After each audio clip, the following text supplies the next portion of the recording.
wadankiina wax u barta wadankiina wax u barta oo xambaaro waajibkiisa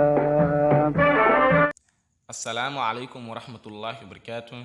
Soo dhawaada dhammaan ardayda ku xiran channelkeena Simcode School Range 2 Official Involvement. Cashirkeena maanta wuxuu ku saabsan yahay wada sheekaysi u dhaxeeya wiil iyo gabar.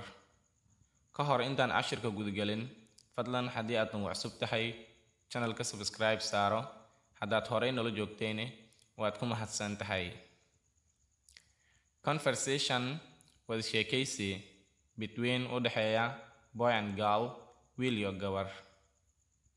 Boy, wiilka ayaa bilaabay wuxuu leeyahay, baby gacaliso, I wanna travel, waxaan rabaa inaan u safro to abroad dibadda.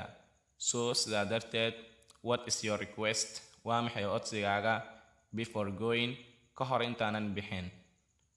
Gabadhu waxay leedahay, your soul, naftaada. Boy, wiilka ayaa hadlaya wuxuu leeyahay, what else, maxaa kale, should you ask for, ayaad i weydiin lahayd, if I give you, haddii aan ku siiyo, my soul, nafteyda. Gabadhu waxay leedahay, I believe, waxaan aaminsanahay, in that life, in noloshaasi, only consists of, keliya in ay ka kooban tahay, you and me, aniga iyo adiga. Boy, wiilka ayaa hadlaya wuxuu leeyahay, what can you do, maxaad u samey kartaa, for the sake of me, aniga darteeda. Gabadha ayaa hadlaysa waxay leedahay, everything, shay kasta, but balse, my biggest fear, cabsideeda ugu weyn, is to get deceived, waa in la igu khiyaano, for my loyalty, daacadnimadeyda, as sida, somebody did to me before, uu horey qof igu sameeyey.